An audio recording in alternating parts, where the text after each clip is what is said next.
We're back on the morning drive, and back to the hotline we go. Time for our weekly visit with the All-American cultural icon Rick Crawford and the Rick Crawford Show. We head to L.A., and Rick Crawford's in the house. Top of the morning, Rick. Hey, Mike, Pete. How y'all this morning? Good morning, everybody. Good morning, Rick. How are you today? I'm great. I'm fixing to head to Bristol. What are you going to Bristol for? I am mentoring Brian Johnson Jr. We're trying to get Brian Johnson in the race. He's driving the Super Seal Chevrolet this weekend, so just going to try to help him out a little bit. Give us the thumbnail on Brian Johnson Jr. Where does he come from? What's his racing background? And what are you guys hoping to accomplish giving that mentoring status that you're going to have this weekend? Well, he's never been to Bristol before, and he called the other day and told me that he does play it on the video game, and I'm like, just put that down. But anyway, no, he's a great short track racer from the Midwest. He just won a couple of races in Canada, and I think he's accomplished, and he's ready to make it into the Truck Series. So he's driving the Super Seal Chevrolet this weekend for Taxby Racing, and we're going to try to get him in the show, and hope he has 200 laps of excitement.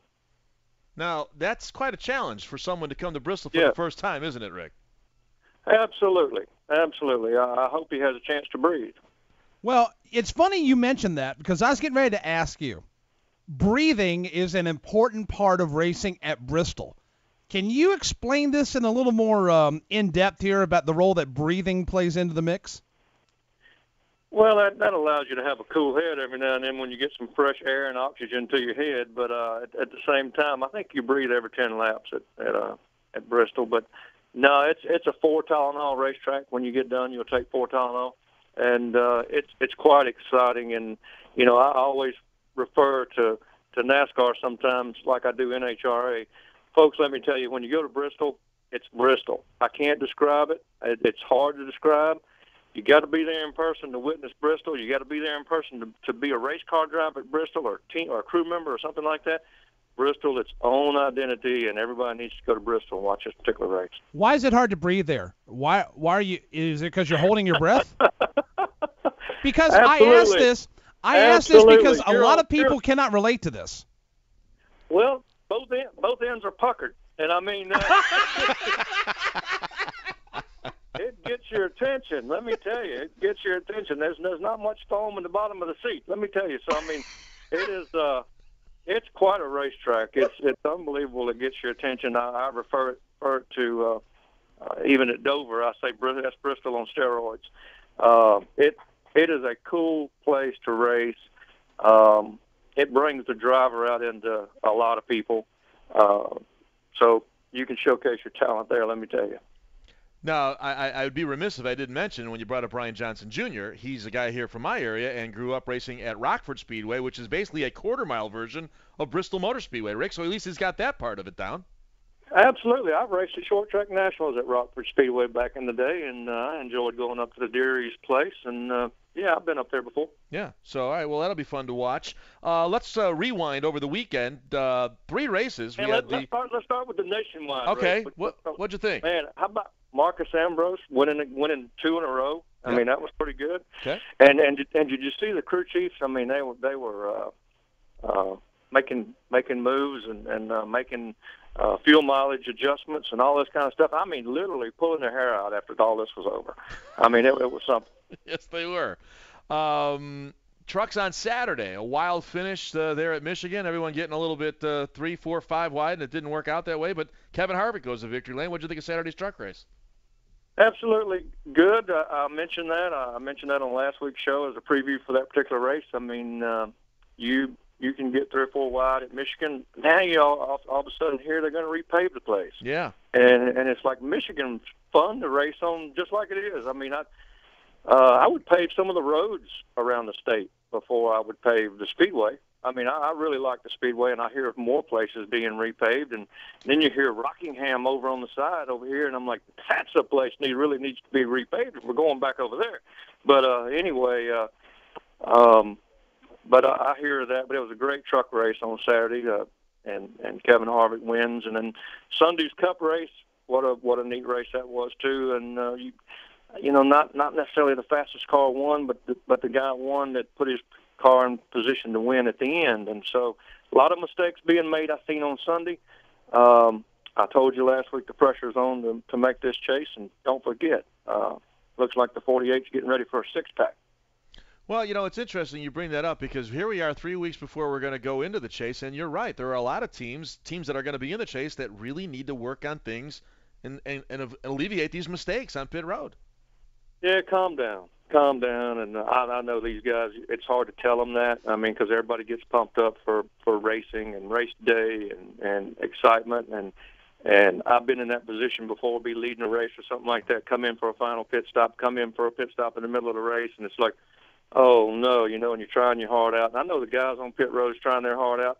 They train well for this and all that kind of stuff, but it's like, and everybody's entitled to make mistakes. But coming into this chase, getting ready for the chase, it's almost like calm down, be cool, do your job, do it the best you know how. You really know how to do it. You're prepared for it, and everything's going to be okay.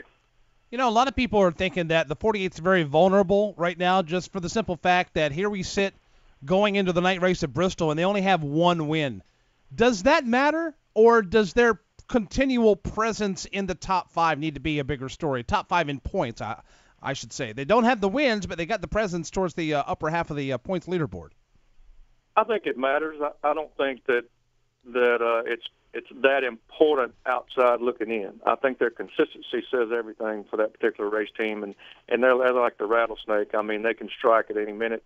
Just all you got to do is nudge them a little bit, and so I mean, what we really don't want to do is make either one of them mad and say, well, hey, now what's going on now? I mean, let them get prepared. They're going to be ready. What you got to do in the other 11 spots, what you really have to do is to bear down with your own team. You can beat yourself, and the 48's going to be lurking in the background. So that's what you got to worry about. Talking with Rick Crawford, the All-American cultural icon on the Rick Crawford Show here. Rick, you mentioned a few moments ago, made mention of Rockingham, and there are news stories and speculation and such are leaning towards the fact that it sounds like some safer barriers are going in, and NASCAR may return to Rockingham in some form or fashion. That's yet to be confirmed, I should say. But there's a lot of folks talking about it. Should that come to be, is that a good thing for NASCAR to go back to the Rock? Well, it's a good idea to give it a shot. I mean, Andy Hillenberg stepped up to the plate, him and Mr. Silas, and bought the place. And I mean, I've been over there several times testing. It's the Rock. It's the same Rock. And it's like, I've heard about putting up safer barriers and all that. A lot of construction goes on to install safer barriers. And it's like before this construction gets done, and even the Silases are in the asphalt paving business and excavating, I mean, I don't understand why don't they just pave the corners, make the grip, the tires last, and guys can go race. The Rockingham is going to bring the racer out in everybody. It's a great place to race, great place to test. But we need to make these tires and things like that, take the character out of the racetrack.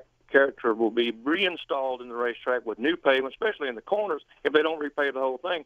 Because like I said earlier, they're going to do a lot of construction to the racetrack anyway, installing the safer barriers.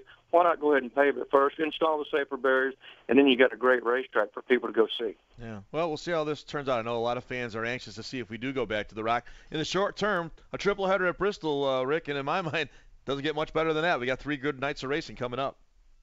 Bristol under the lights. I mean, smoke, flame, sparks. Should be exciting, especially tomorrow night for the O'Reilly 200 truck race. I'm always looking forward to that. I won a race back in the All-Pro Series at Bristol, and Bristol's one of my favorite places to go racing, and everybody walks in the gate ought to say, man, this is a place I need to conquer here, and it's a great place. And so, like I said, it'll bring the driver out in you. It equalizes the field a little bit, being Bristol.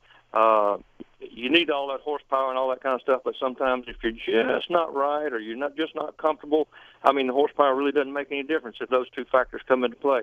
So it evens out the playing field a little bit. You see the driver come out in you, and usually the guy, and I hate to say it, but you got a guy named Kyle Busch that swept the series last year at Bristol, and it's like you can tell he's a race car driver. Rick, thank you so much for the time. By the way, if you want to catch up on the doings of Mobile International Speedway, MobileSpeedway.com. Rick's tracking. You can find out a whole lot more. Rick, we got to scoot. The top of the hour is here as always. Thank you so much for the time. We'll look forward to talking to you next week on your normal time slot or in your normal time slot at 10:30.